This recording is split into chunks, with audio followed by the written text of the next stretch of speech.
In the early to mid 2010s, it seems like you could not go anywhere without seeing Amy Schumer's infamous face and raunchy jokes. From her massively popular film Trainwreck with LeBron James, raunchy comedy sets taped on Comedy Central, and sold-out arena act at Madison Square Garden, many fans have been left wondering what happened to the loud, aggressive, and overweight comedian that shocked the world. Before we get to Amy's collapse, we must first understand her meteoric rise. Schumer was born on June 1st, 1981, in the Upper East Side of Manhattan in New York City. Her father owned a baby furniture company. However, unfortunately, this success was not sustained, as the furniture company that Schumer's father had established declared bankruptcy, and at some point in her childhood, her parents got divorced. This resulted in Amy moving to Long Island and subsequently graduating from high school there. Fast forwarding a bit, after a brief stint in college at Towson University in Towson, Maryland, Schumer decided to pursue a new, potentially unfounded career path in her family, stand-up comedian. While struggling to conceive of a shtick at first, Amy had finally landed on a clear style of humor, which at this point of time in history for female comics was almost unheard of. Raunchy, crass, and sex-crazed joke-telling was Schumer's bread and butter. This style of humor often called for Schumer to degrade herself by describing her various sexual fantasies, escapades, and other run-ins with the opposite sex. While many people were disgusted by Schumer's humor, it was this divisive streak that would later lead to her meteoric success. Schumer threw herself into the mix by first appearing on Broadway in an infamous show, Keeping Abreast, and would later work odd jobs as a bartender, server, and roommate with her boyfriend in Santa Barbara, California, and New York City, while also studying at the world-renowned William Esper Studio. This studio was widely known and respected in the entertainment industry, producing comedy and acting bigwigs such as Jeff Goldblum, Kim Basinger, Sam Rockwell, and of course, Amy Schumer herself. And while this was putting Schumer on a great trajectory, it wasn't until her exposure at the Gotham Comedy Club that her career finally began to have some steam behind it. Schumer then became a regular at the Gotham Comedy Club, which at that point was one of the largest and most famous nightclubs in New York City in the early 2000s.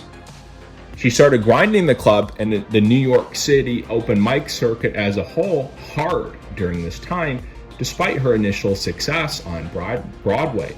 Things had really elevated as well inside the club when in the summer of 2007, Schumer received fourth place at the Last Comic Standing event, an event broadcast on national television at the time through NBC. Although the event did not line her pockets, it did give her notable credibility and clout in the entertainment industry, which she would then use to further her career. In the fall of 2010, Schumer would get her first big break, however, in the business after she was invited by Comedy Central to become a writer for the Roast Up series. If you're not familiar, the Roast Up series from Comedy Central features some of Hollywood's brightest comics writing below the belt crass humor, which at this point was Schumer's wheelhouse at some of Hollywood's largest stars. In particular, Schumer's performance on the Charlie Sheen and Roseanne Barr roasts were noted by the networks, as audiences could not stop roaring in laughter. However, Schumer had finally institutionalized herself in the world of Hollywood after she pitched her show Inside Amy Schumer on April 30th of 2013. Reluctantly, Comedy Central agreed, and what began after was the beginning of Schumer's financial and comedy peak. The show itself featured a wide variety of content, but most notably a scripted comedy sketch from Amy Schumer herself, stand-up clips, and Amy Goes Deep, a segment in which Schumer would talk to unfiltered raw people with interesting stories such as a massive dominatrix in New York City or survivor of a plane crash being some of the most prominent guests. In addition to the show's massive popularity and stardom, it also helped distance Schumer from her sex past and cultivate her image as a celebrity with a politically informed and relevant voice. Naturally, of course, this would open up more doors for Schumer as she would begin getting broadcasted to a larger and more commercial audience. This is exactly what happened, as in July 17th of 2015, Universal Pictures had released the film Trainwreck, starring Amy Schumer as the main lead, alongside Bill Hader, LeBron James, Nikki Glaser, and Brie Larson.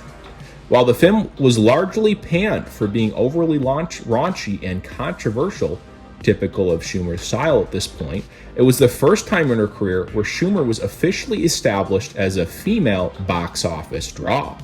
Moreover, her legacy was cemented when she became one of the first female comics to sell out Madison Square Garden, a venue which at the time hosted over 15,000 people. While not universally loved, as mentioned, Trainwreck represented the last time in Schumer's career when her public image, although considered once again a bit crass, was mostly intact. However, this would change forever as Schumer's steep and quick ascension in the Hollywood ranks would finally begin to be investigated. In many now deleted clips, Schumer was accused of joke theft, a cardinal sin in the world of comedy. But not only was she accused, many 20 to 30 minute compilations on YouTube of her directly ripping off or massively leveraging other comedians' jokes had resurfaced. You ever black out when you're drinking, or as I call it, time travel? Yeah. Has anyone ever blacked out and been awake when they've come out of it? Thank you, sister. It's kind of cool because it's like you're a time traveler. You're just like back in your body, like. A tell is the best. A tell. Did you see his special road work? I heard it's awesome. It's so funny. It's... How about this? I personally like it. I like it when a girl tells me where to come. Don't like it when a girl tells me when to come. Instead of doing that, why don't you just tell us where? It's make us feel better, especially if you're aggressive about it. I like when a girl goes, wow, come in my face! My boyfriend usually comes in me. He usually comes in me, but sometimes you want to mix it up, right? You gotta have fun. We'll be having sex, and then he'll ask my favorite question: where should I come? Some of the biggest victims of the Schumer's joke theft included Kathleen Madigan, Wendy Liebman, and Tammy Pascatelli. But it wasn't only unknown comics that were a victim of Schumer's theft, as the late great Patrice O'Neal was largely considered to be one of the largest victims of the scandal. But unfortunately for Schumer, this did not mark the end of her decline, because as her credibility and character in the entertainment was being destroyed, she put the final nail in the coffin when her content, previously known for being lighthearted, albeit a bit tactless, eventually became increasingly political. Schumer, a young woman in the entertainment industry raised in the heart of New York City, was obviously a bleeding heart liberal. And while Hollywood itself had no problem with this conception, many of Schumer's fan base began turning on her as she continued to insult Republicans, particularly Donald Trump, for, in her words, his ghouly appearance, SA allegations and claims, and his overall repugnant demeanor. Naturally, this didn't sit well with all of her fans, as unbeknownst to Schumer, many of them were Republicans themselves.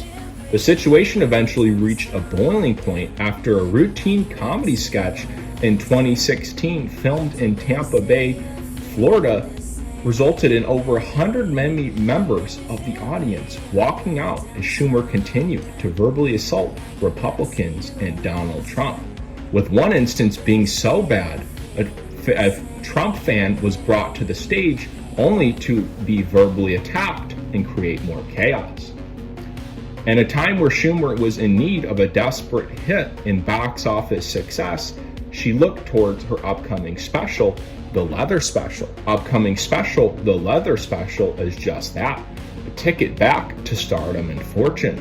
The theme for the special was, of course, Amy's outfit, a leather spandex costume/suit that was intended to draw attention to Schumer's body, which, of course, was the main focus of the act. In particular, the special had many jokes in regards to women's ovarian health, sexual interests, and other things that were considered simply too taboo or TMI even for Schumer standards. To put it simply, the jokes stopped being funny and started being disturbing. The special will be so poorly received that Netflix, the platform at which Amy had released it on, had to abolish the star rating system for comedy specials, instead replacing it with a simple thumbs up or thumbs down system. This effect today is known as the Amy Schumer effect. And while Schumer claims she was a victim of Donald Trump and his trollish alt-right fans on Reddit, many believed she just was simply not funny anymore. However, up until this point, Schumer's problems were mainly restricted to her comedy career itself. Raunchy jokes, overly political humor, and a general sense of disgust in her act, while annoying for her fans, simply made her, at worst, commercially unviable. However, her next actions cemented her not only as a failed comedian, but worse yet, a social pariah. In particular, Schumer continued to level backlash on herself as she entered the political arena. Schumer began making comments once again about herself. But this time, it was different, as Schumer began oversharing her health problems, including endometritis, Cushing syndromes, and the generalized body positivity movement that was coming to a head in the pre-pandemic era. Once again, Schumer was eviscerated for being insensitive to others, as her minor health scares/issues were labeled as out of touch, as many fans believed Schumer's fame and fortune this was a disastrous PR move for Schumer, because while she was championing the body positivity movement, she was also at the same time using the infamous weight loss drug. For many fans, it was a slap in the face to the genuine and BS-free persona that was carefully constructed by Schumer.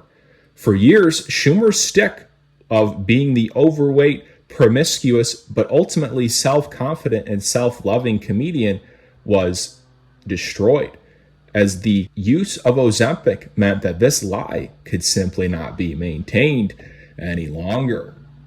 Nowadays, catching up with Schumer, it doesn't appear that her life has recovered much, as her comments in politics, obesity, and other topics has meant that many advertisers are deathly afraid of her.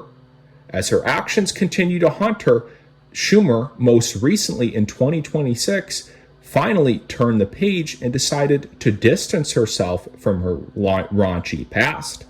She did this by filing for divorce from her husband, Chris Fisher, and deleted all of her Instagram posts, going back to as early as 2016. While the success of Schumer's career was certainly undeniable, in its current state, Schumer's path back to stardom seems to be unlikely. Whether it's her overly political nature, insensitive jokes, or inability to handle criticisms, many fans have turned their back on Schumer for good.